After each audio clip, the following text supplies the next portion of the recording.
গরিবের জুসবার। আসলে নামটা গরিবের হলেও বাস্তবে চিত্র কিন্তু ভিন্ন। তারা এখানে যেভাবে লাইটিং সেটআপ করেছে এবং যেভাবে সবকিছু ডিসিপ্লিন করেছে, মনে হচ্ছে যে যে কোনো 5 স্টার হোটেল বা অন্য কোনো জায়গায় চলে আসছে। এক কথায় কিন্তু অসাধারণ ছিল। যে কারো আসলে মন ভরে যাওয়ার মতো একটা জায়গা, এটা গরিবের জুসবার নামে পরিচিত এখানে। এবং এটা কিন্তু অনেক সুনামধন্য, এটারও অনেক সুনামও রয়েছে। আমরা আজকে আসছি সেই গরিবের জুসবারে, সেটা সম্বন্ধে জানবো এবং তাদের খাবারের মানগুলো দেখবো। ভিতরে আসতেই চোখে পড়লো যে তারা সবার সামনেই খাবার তৈরি করছে। আসলে এটা দেখে আমার অনেক ভালো লাগলো যে তারা এখানে সবার সামনেই খাবার তৈরি করে। যে এটা হচ্ছে যাতে খাবারে তারা কি কোনো কিছু ভেজাল মিক্স করতেছে কিনা, সবকিছু অর্গানিক আছে কিনা দেখে বুঝেই খাবার খাওয়া যাবে এবং দেখে বুঝেই খেতে পারবে, খাওয়ার মতো সুবিধা রয়েছে।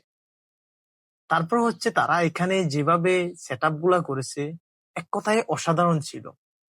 যে আগের যুগের রাজারা যে এরকম চেয়ারে বসে থাকতো, ওইরকম একটি চেয়ারও রয়েছে এখানে ছবি তোলার মতো। আরো কিন্তু অনেক সুন্দর সুন্দর স্পট রয়েছে এখানে ছবি তোলার মতো। এক কথা হচ্ছে, এটার ভিতরে এসে আপনি যেখানেই বসে ছবি তোলেন অসম্ভব সুন্দরই লাগবে, খারাপ হবে না।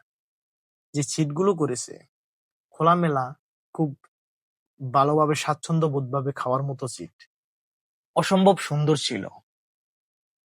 তাদের গরিবের জুসবারের খাবারগুলা ছিল এক কথায় অসাধারণ।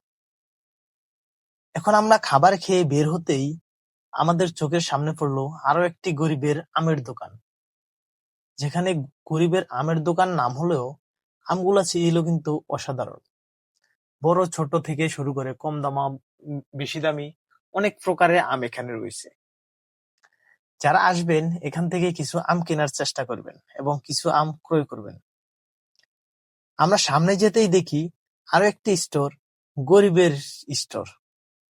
এখানেও কিন্তু অনেক কিছু বাজার রয়েছে।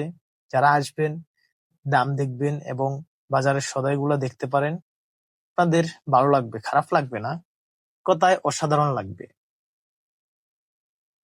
যাই হোক, আমাদের অনেক ভালো লাগছে, চাইলে আপনারাও আসতে পারেন।